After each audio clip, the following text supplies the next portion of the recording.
Welcome to CPS board classes. आप सभी बच्चों का सीपीएस बोर्ड क्लासेज में स्वागत है। आज हम क्लास 10th के केमिस्ट्री के वो इम्पोर्टेंट क्वेश्चन है जो कि टर्म 2 में आएंगे। तो यही इतना पढ़ लीजिए, बाकी आपका क्वेश्चन कुछ भी नहीं छूटेगा, ये मेरा दावा रहा। पहले चैप्टर का नाम है इसमें क्लास 10th के चैप्टर 1 जो है वो है केमिकल रिएक्शन एंड इक्वेशन। क्या है? Chemical reaction and equation.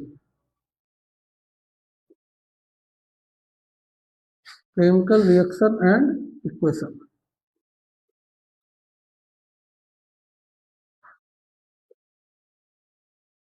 तो इसमें क्या आ सकता है? बच्चों का सबसे बड़ी डाउट है कि इसमें क्या आ सकता है।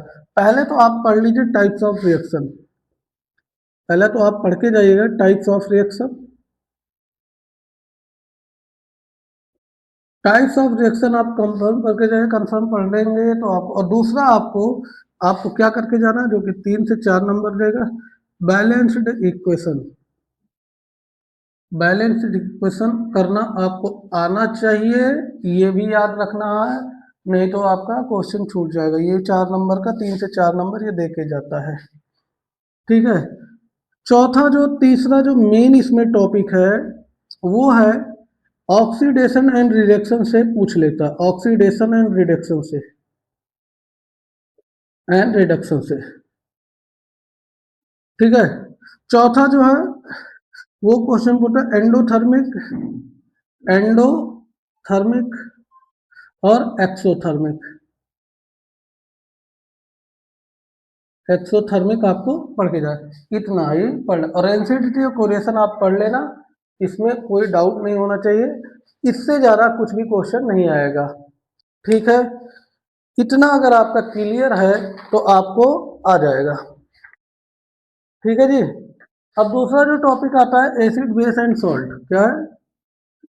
Acids, bases and salts.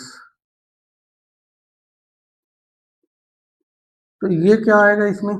Acid base और सॉल्ट में क्या क्या आ सकता है? तो पहला आ सकता है एसिड का मेटल के साथ रिएक्शन आ सकता है। पहला जो क्वेश्चन है, एसिड का मेटल के साथ, acid react with metal, with metal. दूसरा जो टॉपिक इसका सबसे खतरनाक हो रहा है वो आता है acid react with non metal.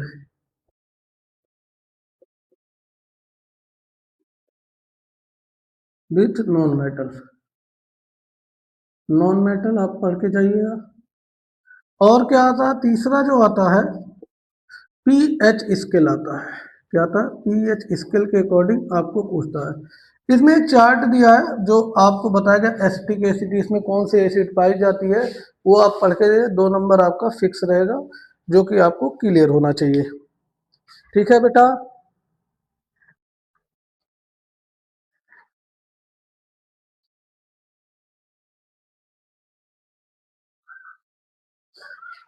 Strong acid और वीक एसिड में बहुत ज़्यादा वो आता है, स्ट्रॉन्ग और वीक, ये दोनों में आपको एसिड का वो आता है। एसिड और बेस में डिफरेंस आ जाता है। पांचवा, एसिड और बेस में डिफरेंस आता है।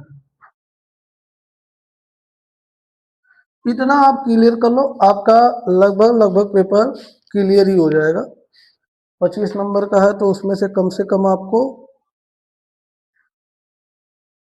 और आपको क्या आता है जैसे, और मैं कॉमन सॉल्ट में, आप कॉमन सॉल्ट में क्या क्या पढ़ के जा, कॉमन सॉल्ट में वॉशिंग सोडा पढ़ के जाना। क्या पढ़ के जाना? Washing soda.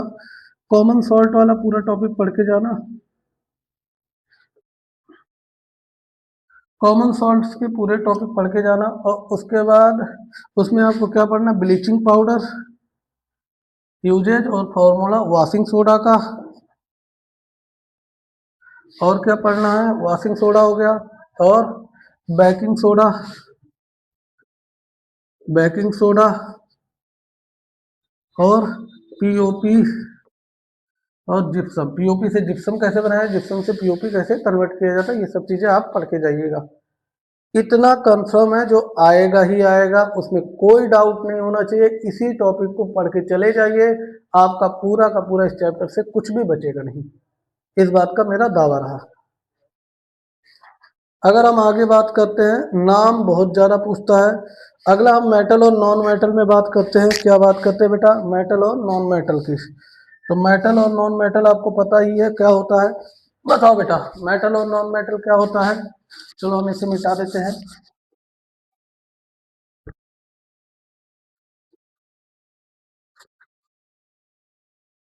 अगला है मेटल एंड नॉन मेटल। क्या है? Metals and non metal. Metals and non metals. ये इसमें क्या क्या पढ़ना वो सुन लो। मेटल्स एंड नॉन मेटल में मेटल और नॉन मेटल की फिजिकल प्रॉपर्टी और केमिकल। फिजिकल प्रॉपर्टी इनका पढ़ लीजिए और केमिकल प्रॉपर्टी पढ़ लीजिए आप इनका। इससे आपका 2 से 3 नंबर गेन होगा, ये कंफर्म है। एक्सेप्शन जितने हैं, कौन सा नॉन मेटल हो जो मेटल की प्रॉपर्टी, कौन सा मेटल है जो नॉन मेटल की प्रॉपर्टी, कौन सा मेटल है जो लिक्विड स्टेट में, कौन सा मेटल है जो नाइफ से कट किया जाता है, कौन सा मेटल जो बहुत ज़्यादा सॉफ्ट होता है, ये सब चीज़ें पढ़ के ही जाना, क्योंकि क्वेश्चन आएगा ही आएगा।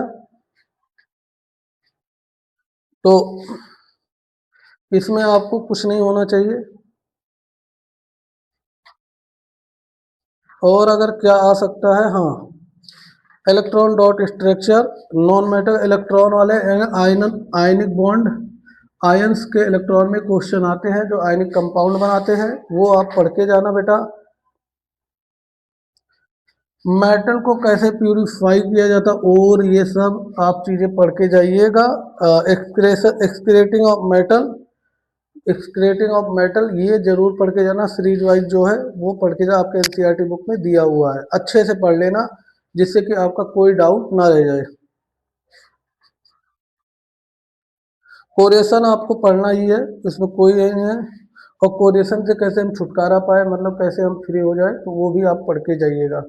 और कुछ भी नहीं है इसमें इसके अलावा, तो आप लोग इतना क्लियर रखिए।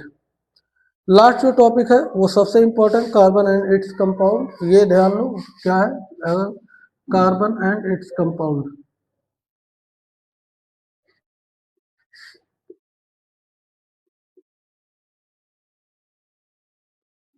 कार्बन एंड इट्स कंपाउंड में क्या क्या आ सकता है? पहला तो आईपीएससी नेम, आईपीएससी नेम आता है, ये तो सबसे इम्पोर्टेंट है।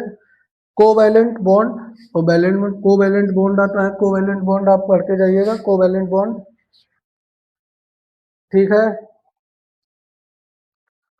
इलेक्ट्रॉन डॉट स्ट्रक्चर आप पढ़ के जाइएगा, इलेक्ट्रॉन डॉट स्ट्रक्चर इसमें भी पढ़ के जाइएगा। और क्या, सैचुरेटेड और अनसैचुरेटेड, सैचुरेटेड और अनसैचुरेटेड, अनसैचुरेटेड ये आप पढ़ के जाइएगा, ये आपका क्लियर कर देगा, ये भी नंबर देगा ही देगा। और आपको क्या पढ़ना है ये देख लो, आईपीएससी तो पूरा पढ़ के जाना। होमोलॉगी सीरीज, ये कंफर्म आएगा, होमोलॉगी सीरीज, होमोलॉगी सीरीज आप पढ़ के जाना बेटा। होमोलॉगी सीरीज बार बार आया हुआ है, तो इस बार भी आएगा ही आएगा। ठीक है। तो